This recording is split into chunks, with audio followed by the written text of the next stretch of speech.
যে মহান রব্বুল ইজ্জত ওয়াল জালাল আমাদেরকে অত্যন্ত দয়া করে আজকের জুমার দিনে দুনিয়ার যাবতীয় ঝামেলা থেকে মুক্ত করে আল্লাহ পাকের মহান এক হুকুম জুমার নামাজ আদায় করার জন্য মসজিদে সমবেত হওয়ার তৌফিক দান করেছেন।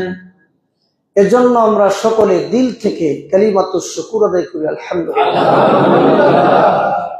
মুআজ্জাজ হাজিরিন, আমি আপনাদের খেদমতে পবিত্র কোরআন শরীফের সূরা আলে ইমরানের 185 নম্বর আয়াত কারিমা তেলাওয়াত করেছি। তেলাওয়াতকৃত আয়াতকে সামনে রেখে আপনাদের সামনে একটি বিষয়ের উপর আলোচনা করার চেষ্টা করব। আল্লাহ পাক যেন আমাদেরকে কথাগুলো মনোযোগের সাথে শোনার, জ্ঞানের সাথে শোনার, আমলের নিয়তে শোনার তৌফিক দান করেন। সবাই বলে আমিন। এই বাচ্চাগুলো তোমরা দোতলায় উপর নিচে বারান্দায় দোতলায় চলে যাও, নিচে বুঝের মানুষ বসতে হয়, যারা কথা বুঝে। মুআজ্জাজ হাজিরিন, তেলাওয়াতকৃত আয়াতটিকে সামনে রেখে আপনাদের সামনে মৃত্যু সম্পর্কে কিছু কথাবার্তা বলবো। মৃত্যু সম্পর্কে কিছু কথাবার্তা বলবো। এ বিষয়ে যেন আল্লাহ আমাকে বলার আর আপনাদেরকে শোনার এবং এই কথাগুলোর উপর আমল করার তৌফিক দেন। আমরা সবাই বলি আমিন। আজকে সারা দুনিয়ার সমস্ত মানুষ বিভিন্ন শ্রেণীতে বিভক্ত। মুসলমান, অমুসলমান, ইহুদি, খ্রিস্টান সহ আস্তিক, নাস্তিক, মুরতাদ এবং বিভিন্ন স্বভাবের মানুষ যারাই পৃথিবীতে আছে, সমস্ত মানুষের একটা বিষয় একমত, যে বিষয়টা নিয়ে কোনো মানুষ দ্বিমত পোষণ করে না। মুমিন মুসলমানও একমত পোষণ করে, কাফের মুশরিকরাও করে, নাস্তিক মুরতাদরাও করে। মোট কথায় সারা দুনিয়ার সমস্ত মানুষ একটা চূড়ান্ত সত্য কথা বিশ্বাস করে। কথাটা হলো, এই পৃথিবীতে কোনো মানুষ চিরকাল থাকবে না। এই পৃথিবী ছেড়ে আপনাকে চলে যেতেই হবে। এটা এত চূড়ান্ত, এত নিশ্চিত। এখন যেমন দিন এটা যেমন নিশ্চিত, ঠিক তেমনি ভাবে আমাকে আপনাকে মরতে হবে, এটাও নিশ্চিত। মরণ নাই, একমাত্র আল্লাহ। আর জগতে যত সৃষ্টি আছে সমস্ত সৃষ্টি ধ্বংসশীল। আসমান জমিন, পাহাড় পর্বত, সাগর নদী, মানব দানব, জিন ফিরিস্তা সবাই মরতে হবে। শুধু মরবেন না একমাত্র আল্লাহ। আল্লাহ রাব্বুল আলামিন পবিত্র কোরআনের সূরা রহমানের এক আয়াতে বলেন, কুল্লু মান আলাইহা ফান ওয়া ইয়াবকা ওয়াজহু রাব্বিকা যুল জালালি ওয়াল ইকরাম। আল্লাহ তাআলা বলেন যে সব কিছু ধ্বংসশীল, সবাই ধ্বংস হবে, শুধুমাত্র সম্মান আর ইজ্জতের মালিক আল্লাহ রাব্বুল আলামিন বাকি থাকবেন, আর সব ধ্বংস হয়ে যাবে। কারণ যিনি খোদা হবেন তিনি চিরঞ্জীব এবং চিরস্থায়ী হওয়া শর্ত। এজন্য আয়াতুল কুরসিতে আমরা পড়ে থাকি, আল্লাহু লা ইলাহা ইল্লা হুয়াল হাইয়ুল কাইয়্যুম। এর অর্থ হলো, আল্লাহ হলেন সেই সত্তা যিনি ছাড়া আর কোনো ইলাহ নেই, এবং তিনি চিরঞ্জীব, চিরস্থায়ী। তার কোনো লয় নাই, ক্ষয় নাই, তার কোনো ধ্বংস নাই। তিনি হলেন আল হাইয়ুল কাইয়্যুম। কিন্তু আমাদের মধ্যে অনেকে আছে যারা জড় পদার্থ, প্রাণ নাই, রুহু নাই, জীবন নাই, এমন বস্তুর আমরা আরাধনা করে থাকি। তো এমন বস্তুর আরাধনা করে থাকি যার সামনে খাবার দেওয়ার পর মশা মাছি যদি তার সামনে থেকে কোনো খাবার নিয়ে যায়, ওইটা প্রতিরোধ করার মতো ক্ষমতা নেই। আজকে ফজরের নামাজের প্রথম রাকাতে ওই আয়াত তেলাওয়াত করা হয়েছে যে ওয়াই ইয়াসলুবুহুমুজ যুবাবু শাইআল। এই আয়াত পড়া হয়েছে যে মশা মাছি যদি ওই নির্জীব প্রাণহীন স্রষ্টার সামনে থেকে কোনো খাবার নিয়ে যায়, তা বাধা দেওয়ার মতো ক্ষমতা এই স্রষ্টার নাই। সুতরাং যে নিজেকেই রক্ষা করতে পারলো না, সে আরেকজনকে কি রক্ষা করবে? তো আমরা এমন এক স্রষ্টাই বিশ্বাসী, এমন এক সত্তার উপর বিশ্বাস করেছি যিনি চিরঞ্জীব, যার কোনো মরণ হবে না। তো আল্লাহ রাব্বুল আলামিন হলেন তিনি চিরঞ্জীব, তিনি থাকবেন আর সব ধ্বংস হয়ে যাবে। তো আমরা বেঁচে আছি এটা যেমন চূড়ান্ত সত্য, এখন আমরা মরে যাব এটাও চূড়ান্ত সত্য। আল্লাহ তাআলা বলেন যে মরণ এবং জীবন, মরণটাও জীবনটাও আল্লাহর দেওয়া এবং আল্লাহর নিয়ন্ত্রণে, আমাদের মরণটাও আল্লাহর দেওয়া এবং আল্লাহর নিয়ন্ত্রণে। আল্লাহ তাআলা বলেন আল্লাযী খালাকাল মাউতা ওয়াল হায়াতা লিয়াবলুয়াকুম আইয়ুকুম আহসানু আমালা। আল্লাহ হলেন সেই সত্তা যিনি মৃত, জীবন এবং মরণ সৃষ্টি করছে। আমরা এখন জীবিত আছি, আমরা এখন জীবনের মধ্যে আছি। যখন দুনিয়ার জীবন শেষ হয়ে যাবে তখন আমরা মরে যাব।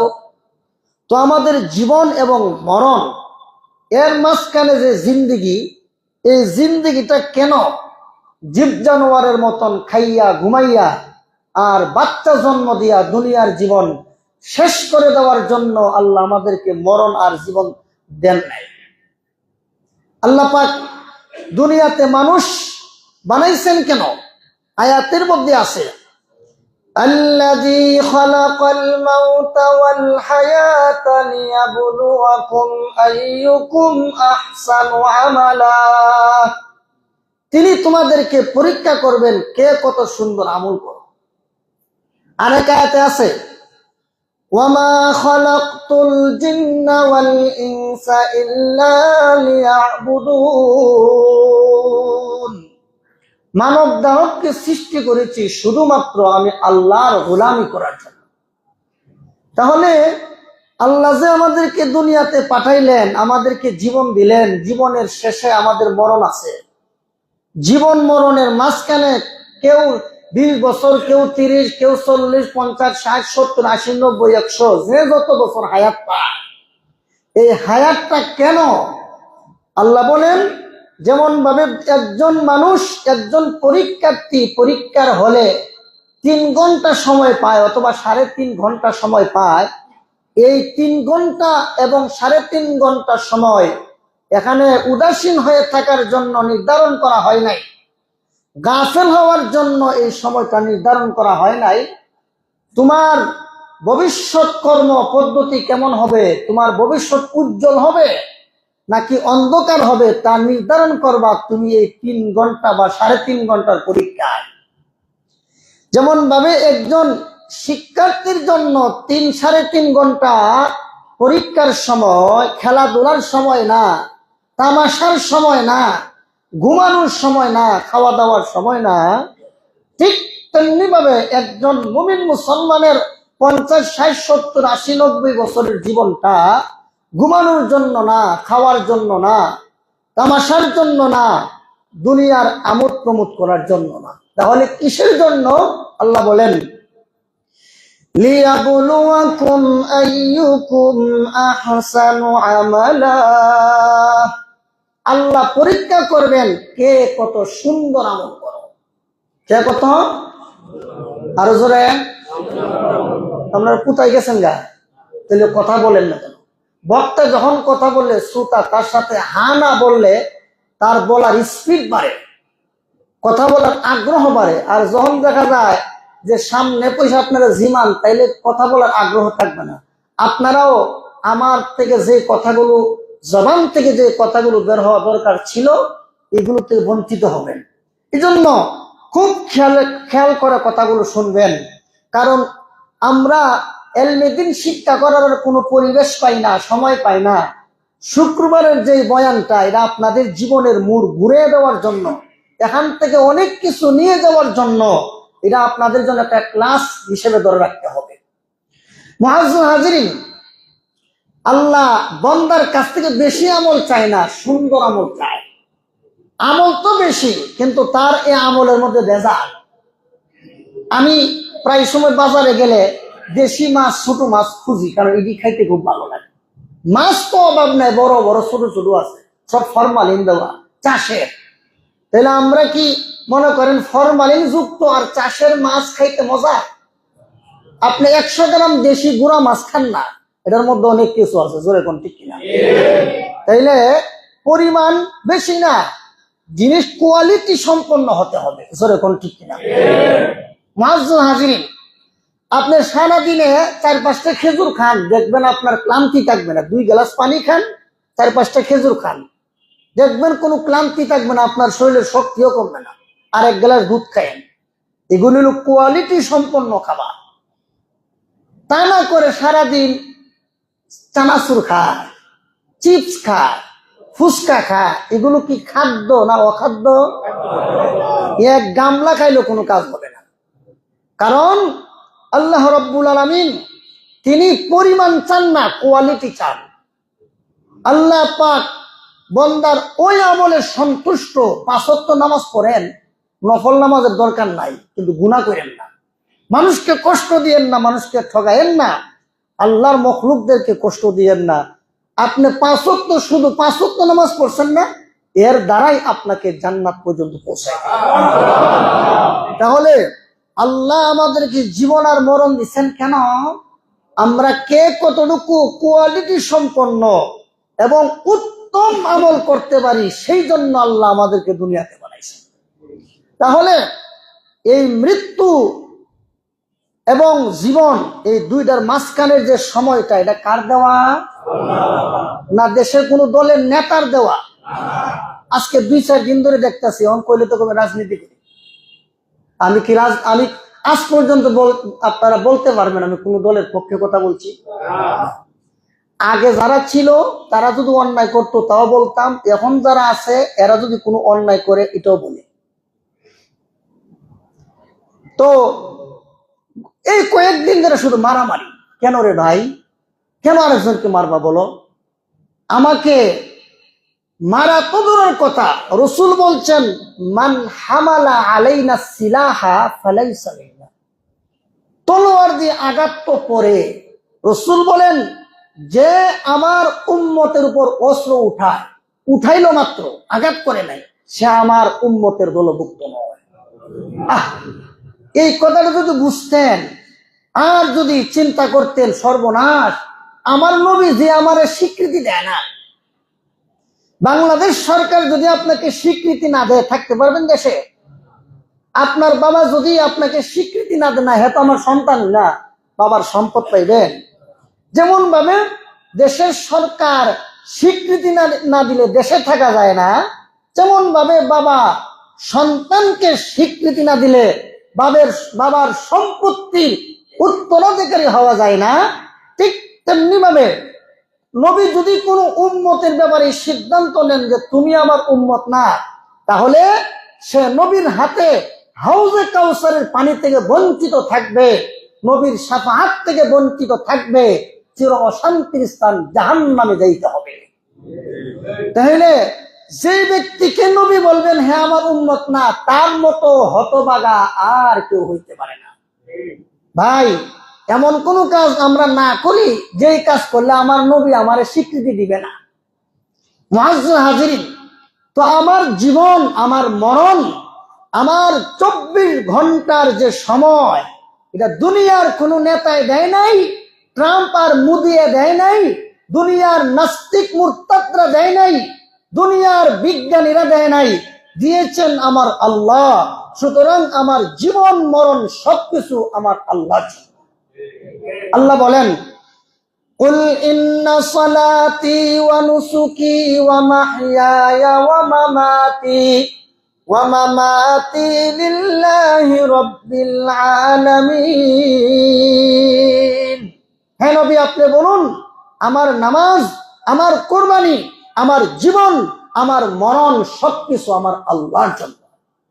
তাহলে আমার জীবনটা কার জন্য? কার পিছনে সময় কাটাইতেছি? আল্লাহর কাছে কড়াই গন্ডায় হিসাব দিতে হবে। মুআজ্জাজ হাজরিন, পরিষ্কার হয়ে গেল আমার মরণ, আমার জীবন আল্লাহর জন্য। সুতরাং আমার আপনার জীবন যখন শেষ হয়ে যাবে, তখন আমার আপনার জন্য মালাকুল মউত আসবে। আমরা এমনি বলি আজরাইল, কিন্তু কোরআনের ভাষায় বলা হয় মালাকুল মউত। আল্লাহ তাআলা পবিত্র কোরআনের সূরা সাজদার 11 নম্বর আয়াতে বলেন, কুল ইয়াতাওয়াফাকুম মালাকুল মাউতিল্লাযী উকিলা বিকুম সুম্মা ইলাইনা তুরজাউন। আল্লাহ তাআলা বলেন যে হে নবী, আপনি বলেন, যারা আমি আল্লাহর পথের মৃত্যু পথযাত্রী, তাদের প্রাণ হরণ করার জন্য দায়িত্ব দেওয়া হয়েছে মালাকুল মাউতকে। তো মালাকুল মাউত আমাদের প্রত্যেকের আমাদের প্রাণ, আমাদের রূহ কবজ করবেন, এই দায়িত্ব আল্লাহ মালাকুল মাউতকে দিয়েছেন। এখন আপনার আমার রূহটা যদি ইয়া আইয়াতুহান নাফসুল মুতমাইন্নাহ, নফসে মুতমাইন্নাহ হয়, তাহলে তো আপনার খুশির আর শেষ নাই। আর যদি ইয়া আইয়াতুহান নাফসুল খাবিসা হয়, তাহলে ওর মতো আর হতবাগার কেউ নাই। আল্লাহ পাক সমস্ত মানুষের প্রাণ হরণ করার জন্য একজন ফেরেশতাকে দায়িত্ব দিয়েছেন, যার নাম আজরাইল, মালাকুল মাউত। এই মালাকুল মাউত সে একা না, বরং তার দায়িত্বে গজবের ফেরেশতা থাকে আর রহমতের ফেরেশতা থাকে। যারা সারা জীবন ভর আল্লাহর নাফরমানি করেছে, আল্লাহর হুকুম পালন করার মতন সময়টুকু যাদের হাতে ছিল না, এদের রূহ এমন ভাবে কবজ করে, মাআযাল্লাহ। আল্লাহ তাআলা বলেন, ওয়ান্নাজিআতি গরকান ওয়ান্নাশিতাতি নাশতা। এখানে আল্লাহ দুই দল ফেরেশতার সিফত বর্ণনা করছেন। একদল ফেরেশতা হওয়ান নাজিআতি গরকা। আল্লাহ পাক ওই সমস্ত ফেরেশতাদের শপথ করে বলেন যে যারা সজোরে টেনে হিসড়ে রূহ বের করে, ওই গজবের ফেরেশতাদের শপথ করলাম। যেমন ধরেন, একটা পিঞ্জিরার ভিতরে যদি একটা পাখি থাকে, আর এই পাখিটাকে যদি শিয়াল লাগাল পায়, তখন শিয়াল এত বুদ্ধিমান, দেখবেন এই শিয়ালের পা পিঞ্জিরার ভিতরে, হাত সামনের পা পিঞ্জিরার ভিতরে ঢুকায়া ওই পাখিকে টেনে হিসড়ে সে বের করে নিয়ে আসবে। যখন বৎকার মানুষ মারা যায়, তাকে সর্বপ্রথম জাহান্নামের সিনারি দেখানো হয়, জান্নাতের সিনারি দেখানো হয়, জাহান্নামের সিনারিও দেখানো হয়। জান্নাতের সিনারি দেখায় বলে, তোর বাসস্থান এখানে ছিল, কিন্তু আল্লাহর সাথে যে প্রতিশ্রুতি তুমি করেছিলে, তুমি তোমার প্রতিশ্রুতি রক্ষা করো নাই, লঙ্ঘন করেছ, এই জন্য এই জান্নাত থেকে তুমি বঞ্চিত হয়ে গেলা, আর তোমার জন্য এই জাহান্নাম। এটা দেখায় দেন। দেখানোর পরে তখন রূহ সারা শরীরের মধ্যে দৌড়াদৌড়ি করতে থাকে, সে বের হতে চায় না। যখন বের হতে চায় না, তখন আজরাইল এবং তার সাথী সঙ্গীরা পায়ের বৃদ্ধাঙ্গুলের নুক থেকে ওই বৎকার বেঈমান ফাসিক ফুজ্জারদের রূহ বের করার জন্য পায়ের বৃদ্ধাঙ্গুলি থেকে শাস্তি পিটাইতে এমন ভাবে পিটানি শুরু করে। এটা তো দুনিয়ার আমাদের চোখের মধ্যে একটা পর্দা আছে, যেই পর্দার কারণে আমরা অনেক কিছু দেখি না। কিন্তু মানুষ যখন মারা যায়, তার আগ মুহূর্তে আল্লাহ পাক তার চোখের মধ্যে যে পর্দা রেখেছিল, সেই পর্দাটা সরাইয়া দেয়। তখন মালাকুল মাউত আজরাইলের এবং তার সাথী সঙ্গীদের ভয়ঙ্কর রূপ সে দেখতে পায়। এমনকি তার সাথে সারা জীবন ভর যতগুলো ফেরেশতা ডিউটি আদায় করেছিল, সমস্ত ফেরেশতাদেরকে সে দেখতে পায়। আজরাইল এবং তার সাথী সঙ্গীদের ভয়ঙ্কর রূপ দেখার পরে এই রূহ আর দেহ থেকে বের হতে চায় না, ওই পিঞ্জিরার পাখির মতো বের হতে চায় না। পিঞ্জিরা থেকে যেমন ভাবে শিয়াল একটা পাখিকে টেনে হেসড়ে ছিঁড়ে বের করে, ঠিক তেমনি ভাবে আজরাইল ভয়ঙ্কর রূপ ধারণ করে বেঈমান ফাসিক ফুজ্জারদের রুহুকে টেনে হেসড়ে বের করে। আর এমন অবস্থা তৈরি হয়, তার শরীরের জোড়া জোড়া সব ছুটিয়ে ফেলে, তার শরীরের মধ্যে যেখানে ধরে সেখানে সে আঘাত পায়। তখন লাশ দৌত করলেও সে বলে, আরে আস্তে, আমাকে আস্তে ধরো, আমার শরীরের সব চুরমার হয়ে গেছে। যখন কবরের দিকে নিয়ে যায় তখন বলে, আমাকে কবরে নিয়ে যেও না, কারণ কবরে নিয়ে যাওয়ার পরেই তো আমার শাস্তি শুরু হয়ে যাবে। আর যখন আল্লাহর তৈরি ফেরেশতারা নেককার দিনদার আল্লাহওয়ালা মুমিন মুসলমানের রুহুকে কবজ করে, তখন জান্নাত এবং জাহান্নাম দুটার ছবি দেখায় আর বলে, ও আল্লাহওয়ালা, তুমি যদি অপকর্ম করতা তাহলে এই জাহান্নাম তোমার ঠিকানা হতো, কিন্তু তুমি আল্লাহর সাথে যেই ওয়াদা করেছিলে, যেই চুক্তি করেছিলে, সেই চুক্তি তুমি রক্ষা করেছো, এই জন্য আল্লাহ তোমাকে জাহান্নাম দিবেন না, জান্নাতের সিনারি দেখায়া বলে, এই তো তোমার ঠিকানা। এটা দেখে নেককার দিনদার মুমিন মুসলমান আল্লাহওয়ালারা সে তখন দুনিয়ার সব কিছুর কথা ভুলে যায়, তখন সে আল্লাহর সাথে সাক্ষাৎ করার জন্য খুব চেষ্টা করে যে আমি আমার আল্লাহর সাথে সাক্ষাৎ করব। এই বিষয়ে একটা কথা শুক্রবারে বলছিলাম। আল্লাহ বলেন, ইন্নাল্লাযীনা ক্বালু রাব্বুনাল্লাহু সুম্মা ইসতাকামু তাতানাজ্জালু আলাইহিমুল মালাঈকাতু আল্লা তাখাফু ওয়ালা তাহজানু ওয়া আবশিরু বিল জান্নাতিল্লাতী কুনতুম তুআদুন। আল্লাহ বলেন, তাতানাজ্জালু আলাইহিমুল মালাইকা, তার জন্য এত রহমতের ফেরেশতা নাজিল করা হয়। এরা এসে বলে, টেনশন করো না, দুনিয়া থেকে বিদায় হয়ে গেলেও টেনশন করার প্রয়োজন নাই, সন্তান আদি এদের জিম্মাদার আল্লাহ হবে। মরার পরে কবরের চিন্তা করো, টেনশন করো না, তোমার কবর হবে জান্নাতের বাগান।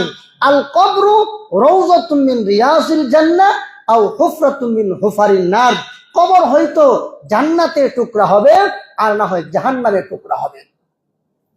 ভাইয়ের আমার, আল্লাহওয়ালা দিনদার মুমিন মুসলমান যখন মারা যায়, তখন আল্লাহ রাব্বুল আলামিন যখন দিনদার মুমিন মুসলমানকে কবরস্থ করা হয়, কবরে যখন রাখা হয়, তখন আল্লাহর পক্ষ থেকে দুইজন ফেরেশতা এসে বলে, ইয়াতিহি মালাকান, দুইজন ফেরেশতা আসেন, ফাইজিলসানিহিম, তারপর মৃত ব্যক্তিকে বসায় বলে, মার রব্বুকা, তোমার রবকে, ওয়ামা দীনুকা, তোমার দিন কি, ওয়ামান হাযার রাজুলুল্লাযী বুইসা ফীকুম, এই ব্যক্তিকে কি চিনো যাকে আল্লাহ তোমাদের নিকট প্রেরণ করেছিলেন। যদি নেককার দিনদার হয়ে থাকে তখন সে বলে, রব্বি আল্লাহ, আমার রব হলো আল্লাহ। ওয়ামা দীনুকা, তোমার দিন কি, তখন আল্লাহওয়ালা বলে, দীনি আল ইসলাম, আমার দিন। কই ওখানে আইবনি মুখ দিয়া, এখন নাইছে। যারা দিনের উপর চলে তাদের মুখ দিয়ে ইসলাম আসবে, আর যারা দিনের উপর চলে না, বোমা মারলেও সেদিন আর মুখ দিয়ে ইসলাম আসবে না। সারা জীবন উল্টা পাল্টা, সারা জীবন ইসলামের বিরুদ্ধাচরণ, ওখানে গিয়ে আবার ইসলাম। মুখের মধ্যে পারমাণবিক বোমার চেয়েও কত কোটি লক্ষ গুণ মিলিয়ন ট্রিলিয়ন গুণ ওজনের বোমা মেরে দিলেও আর মুখ দিয়ে বের হবে না। ভাইয়ারা আমার, তখন বলবে দীনি আল ইসলাম, আমার দিন ছিল ইসলাম। তারপর ওয়ামান হাযার রাজুলুল্লাযী বুইসা ফীকুম, আল্লাহর নবীর রওজা পাকের সাথে তার কবরকে একটা রাস্তা করে দেওয়া হবে। আল্লাহর নবীকে সে তার কবর থেকে নবীজির রওজা শরীফ পর্যন্ত দেখতে পাবে। আল্লাহর হাবিবকে তার সামনে উপস্থাপন করা হবে। তখন আপনি যদি সারা জীবন ভর নবীর তরিকার উপর চলেন, তাহলে আপনার জবান দিয়ে বের হয়ে আসবে, হুয়া মুহাম্মাদুর রাসূলুল্লাহ, তিনি হলেন আমার আপনার নবী, বিশ্ব নবী, সাইয়্যিদুল মুরসালিন, শাফিউল মুজনিবিন, আশরাফুল আম্বিয়া, মুহাম্মাদুর রাসূলুল্লাহ সাল্লাল্লাহু আলাইহি ওয়াসাল্লাম। অটোমেটিক আপনার জবান দিয়ে বের হবে, যেই মাত্র 3 প্রশ্নের জবাব দিতে পারবেন, তখন আল্লাহ রাব্বুল আলামিনের পক্ষ থেকে বলা হবে, ফায়ুনাদি মুনাদিম মিনাস সামা, আল্লাহর পক্ষ থেকে আসমান থেকে ঘোষণা দেয়া হবে, আন সাদাকা আবদি, ফেরেশতারা আমার বান্দা সত্য বলেছে, তাকে আর প্রশ্ন করে আর কষ্ট দিও না। ফাফরিশুহু মিনাল জান্নাহ ওয়া আলবিসুহু মিনাল জান্নাহ। রে ফেরেশতারা, দুনিয়ার জীবনে আমার বান্দা দুনিয়াতে অনেক কষ্ট করেছে, দুনিয়াতে ভালো দামি দামি জামা কাপড় পরতে পারে নাই, অবৈধ পন্থায় উপার্জন করলে আবার ঠিকই পড়তে পারতো। ফেরেশতারা রে, আমার বান্দা আমার নবীর তরিকার বিরুদ্ধে কোনোদিন যায় নাই, ও ফেরেশতারা তাদেরকে আর কষ্ট দিও না, জান্নাত পর্যন্ত তাদের জন্য রাস্তা খুলে দাও এবং জান্নাতি পোশাক পরাইয়া আমার বান্দাকে পরাইয়া দাও।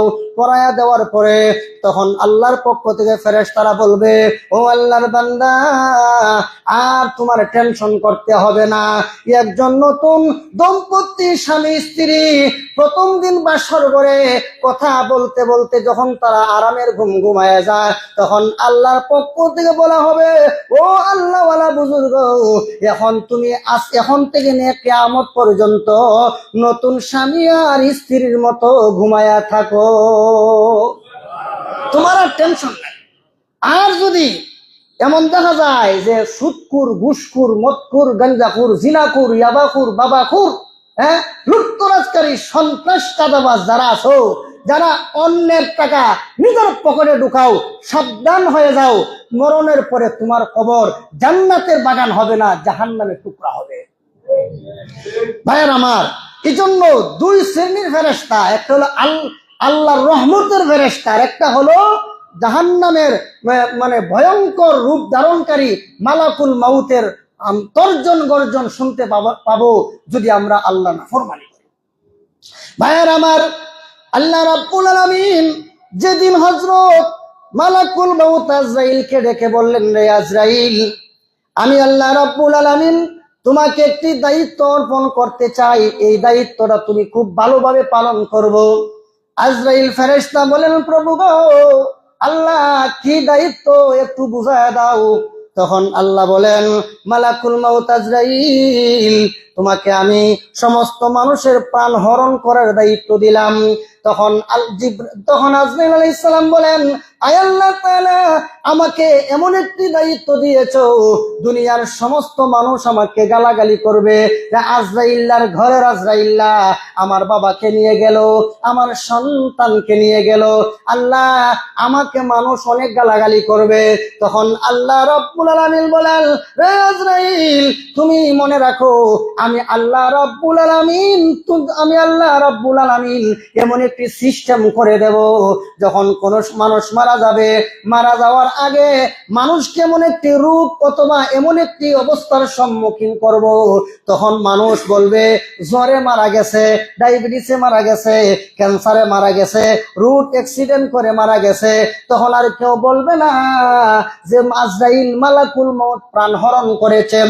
ভাইয়েরা আমার, আজরাইলের ভয়ঙ্কর রূপ সেদিন দেখা যাবে, যেদিন আল্লাহ রাব্বুল আলামিন আমাদের প্রাণ হরণের দায়িত্ব, যেদিন আমাদের প্রাণ হরণ করার জন্য মালাকুল মাউত আজরাইল আসবে, সেদিন যদি আপনি দুনিয়ার সবচেয়ে সুরম্য অট্টালিকার ভিতরে অবস্থান করেন, ওই মৃত্যুর হাত থেকে দুনিয়ার কোনো মানুষ বাঁচতে পারবে না। আল্লাহ তাআলা বলেন, আইনামা তাকুনু ইউদরিকুমুল মাউত ওয়ালাউ কুনতুম ফি বুরুজিম মুশাইয়াদা। আল্লাহ রাব্বুল আলামিন বলেন, মৃত্যু থেকে বাঁচার জন্য দুনিয়ার যত শক্তিশালী, যত সুরম্য অট্টালিকায় থাকো না কেন, মৃত্যু থেকে কেউ বাঁচতে পারবে না। ভাইয়ার আমার, সম্মান আর ইজ্জতের কারণে যদি দুনিয়াতে কেউ বাঁচার অধিকার পাইতো, আমাদের নবী মুহাম্মদুর রাসূলুল্লাহ বেঁচে যাইতেন। যাইতেন কিনা বলেন? উনি তো সবচেয়ে সম্মানী, উনি বেঁচে যাইতেন না, উনি বেঁচতে পারলেন না, উনিও দুনিয়া থেকে চলে যেতে হয়েছেন। লাউ কানাতিদ দুনিয়া লিআহাদিন বাকিয়াতান লাকানা রাসূলুল্লাহি ফিহা মুখাল্লাদা। দুনিয়াতে যদি কাউকে অবশিষ্ট রাখার বিধান থাকতো তাহলে মুহাম্মদ সাল্লাল্লাহু আলাইহি ওয়াসাল্লাম তিনি দুনিয়াতে বেঁচে যাইতেন, মরতেন না, কারণ উনি সবচেয়ে সম্মানী আর মর্যাদার অধিকারী। এজন্য মৃত্যু আসবে, মৃত্যু থেকে কেউ বাঁচতে পারবে না, যত ক্ষমতা ধর হোক। দুনিয়াতে আজকে চোর ডাকাত সন্ত্রাসকে ধরলে আর উপরতে যদি ওয়ার্ডার আসে, এই মেয়া ওরে ধরছো কেন, সে তো আমার নিজের লোক, হ্যাঁ, যদি বলা হয় ওসি সাহেব, এই মেয়া আমার নিজের লোক, ধরছো কেন, ছেড়ে দাও, দিস ইজ মাই ওয়ার্ডার, তখন কি করে?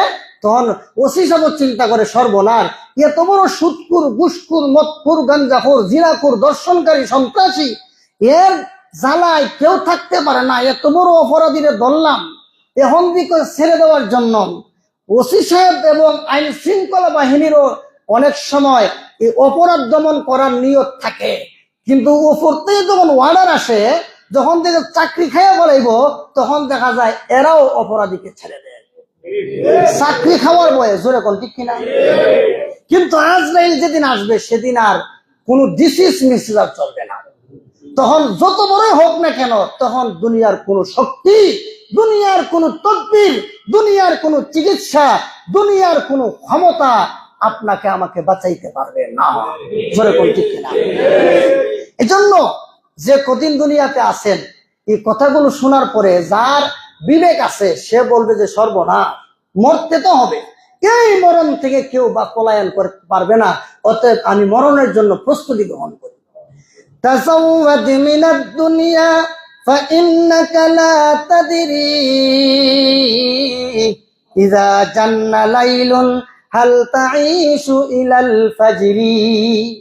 আপনি এখন আছেন, ফজরের নামাজ পর্যন্ত বাঁচতে পারবেন এমন কোনো নিশ্চয়তা নাই। বহুত সুস্থ মানুষ, কোনো রোগই নাই, মারা গেছে। আবার বহু অসুস্থ মানুষ যুগের পর যুগ বিছানায় পড়ে আছে, এখনো বেঁচে আছে। জোরে কোন ঠিক? ফাকাম মিন সাহিহিন মাতা মিন গায়রি ইল্লাতিন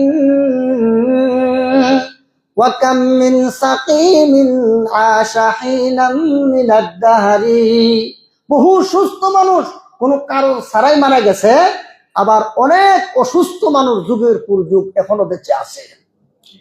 ওয়াকাম মিন সিগারিন ইউরতাজা তুলু উমরিহিম ওয়া ক্বাদ উদখিলাত আজসাদুহুম যুলমাতাল কবরি।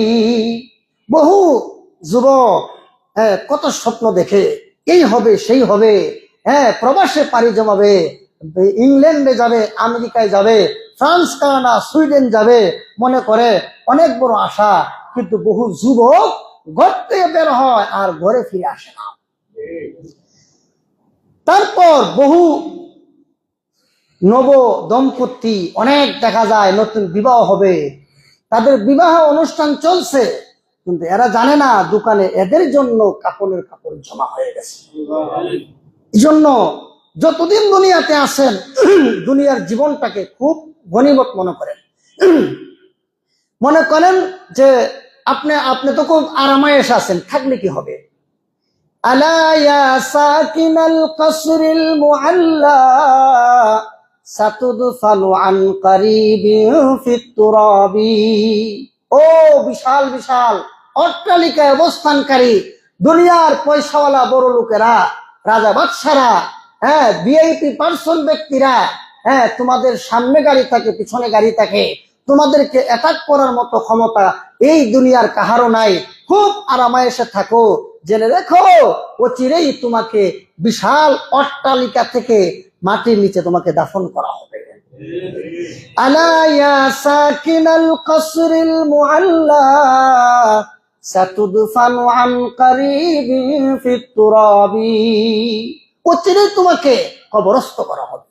অতএব কবরস্থ করার আগে এখনো যদি ঘুম ভাঙে আরে ভাই চুরেও যদি সময় থাকতে রওনা দেয় বাঁচতে পারে, যখন যদি দেখা যায় ফজরের আজান দিয়া লাইছে এখন চুরি করে ফতেঘাটে ধরা পড়বো নি, কি বলেন?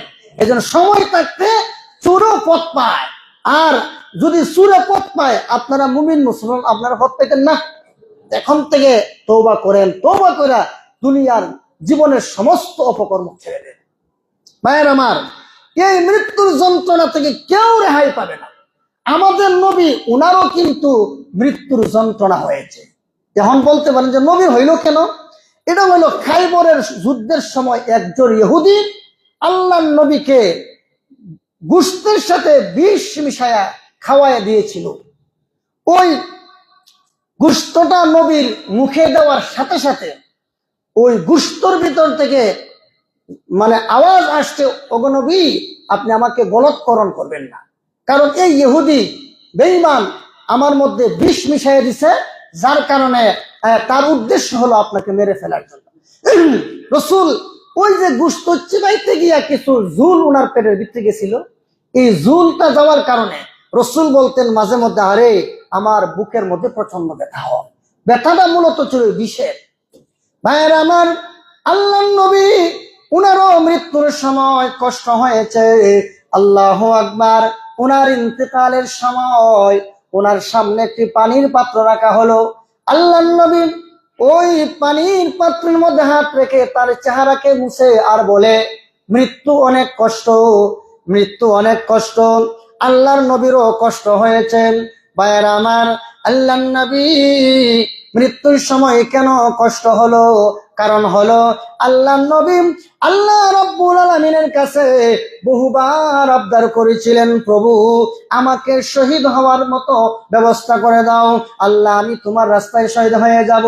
আল্লাহ বলেন, নবী গো আপনার এই আশা পুরা হবে না। এবং নবীজি আপনি সৃষ্টির শ্রেষ্ঠ নবী, আমার বন্ধু আপনাকে বেদিন কাফিররা মেরে ফেলবে, এটা হতে পারে না গো নবী। আল্লাহর নবী অনেক আশা আকাঙ্ক্ষা ছিল, আল্লাহর কাছে দোয়া করেছেন, আল্লাহ আমার তো মনে চায় আমি আল্লাহ রাস্তায় শহীদ হয়ে যাই, আবার আমাকে জীবিত করবেন, আবার আমি জীবিত হইয়া আবারও আল্লাহ রাস্তায় জিহাদ করে শহীদ হয়ে যাব। আল্লাহর নবীর অনেক আরজু আকাঙ্ক্ষা ছিল, কিন্তু আল্লাহ রাব্বুল আলামিন নবীর এই আশা পূরণ করতে দিলেন না। কিন্তু আল্লাহ রাব্বুল আলামিন ওই যে ইহুদি আল্লাহর নবীকে বিষ পান করাইছিল, ওই বিষের ব্যথাটা মরণের সময় আল্লাহ উঠায়া দিলেন। কেন উঠায়া দিলেন? এর মাধ্যমে আল্লাহ রাব্বুল আলামিন আমাদের নবীকে শাহাদাতের মর্যাদা দিয়েছেন। এই জন্য নবীর মৃত্যুর সময় কষ্ট হয়েছিল। তাছাড়া দুনিয়ার সমস্ত মুমিন মুসলমান তাদেরও মৃত্যুর সময় কষ্ট হবেন। আম্মা জানে এসে বলেন, ইয়া রাসূলুল্লাহ, ইয়া হাবিবাল্লাহ, আল্লাহর নবী গো যদি মুমিন মুসলমানেরও মৃত্যুর যন্ত্রণা হয় তাহলে ইজ্জত আর সম্মান রইল কোথায়? আল্লাহর নবী বলেন, ও আয়েশা শোনো, মুমিন মুসলমানরা যদি মৃত্যুবরণ করে আর তাদের মরণের কষ্ট হয়, ওই কষ্টটার কষ্ট থাকবে না, মুমিন মুসলমানের মৃত্যুর যন্ত্রণা পুরাটাই আনন্দে রূপান্তরিত হয়ে যাবে। যেমন ধরেন আপনার হাতের মধ্যে যদি ফুরা হয়, মারাত্মক ফুরা, এটা কেটে ফেলতে হবে। তো কেটে ফেলতে গেলে এটা ব্যথা হয় কিনা বলেন? ব্যথা হয়। যখন ডাক্তার করলো কি, ইনজেকশন দিয়ে অবশ করে দিল, তো অবশ করে দেওয়ার কারণে ফুরা কাটে কিন্তু সে টের পায় না। আচ্ছা আপনারা কি বলে মনে করেন ব্যথা হয় না? ব্যথা হয়, কিন্তু ওই যে অবশ হওয়ার কারণে ব্যথাটা টের পায় না। ঠিক তেমনি ভাবে আল্লাহওয়ালা বুজুর্গরা যখন মারা যাবে তাদেরও মৃত্যুর যন্ত্রণা হবে, কিন্তু এই যন্ত্রণা থাকবে না। কেন যন্ত্রণা থাকবে না? এই জন্য তার সামনে যখন জান্নাতের অট্টালিকা দালাল কুলাল হুর হুগিলমান যখন তুলে ধরা হবে, ওই দিকে তাকায় থাকবে, আর আজরাইল যে কোন সময় তার রুহু নিয়ে গেছে সে নিজেও টের পাবে না। তো মরার জন্য প্রস্তুত আছেন তো? মরার জন্য প্রস্তুত হতে হলে আমাদের কিছু করণীয় নাই, কি বলেন? করণীয় হলো বেশি বেশি মিশা কথা কোন, বেশি বেশি হারাম খাওয়ান, নামাজ না পড়া, হ্যাঁ এগুলো নাকি? এগুলো তো আমাদের সম্বল, নাউজুবিল্লাহ। মিথ্যা ছাড়েন, হারাম ছাড়েন, ডাইল ভাত খান, হারাম খাবেন না। ভাইরা আমার, মনে রাখবেন, আমি বলেছিলাম দুনিয়াতে মানুষ আল্লাহ পাঠাইছেন আল্লাহর গোলামি করার জন্য।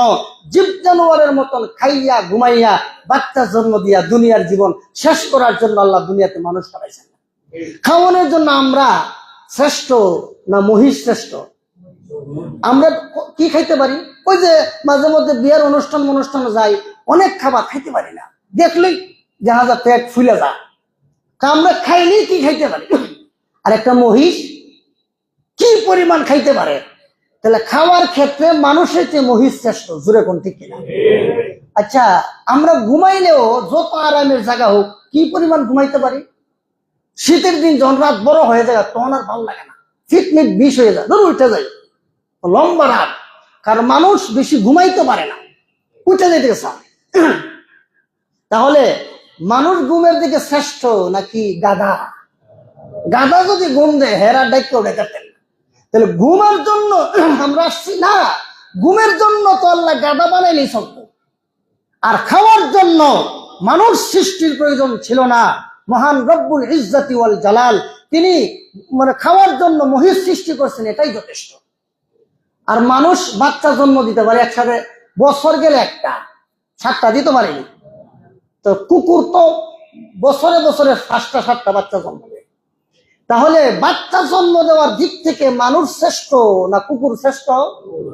তাহলে পরিষ্কার হয়ে গেল, খাইয়া ঘুমাইয়া বাচ্চা জন্ম দিয়া দুনিয়ার জীবন শেষ করে দেওয়ার জন্য আল্লাহ আমাদেরকে দুনিয়াতে পাঠাইছেন না, আল্লাহ আমাদেরকে দুনিয়াতে পাঠাইছেন আল্লাহর গোলামি করার জন্য। যার জীবনে গোলামি নাই তার সাথে আল্লাহর কোনো সম্পর্ক নাই।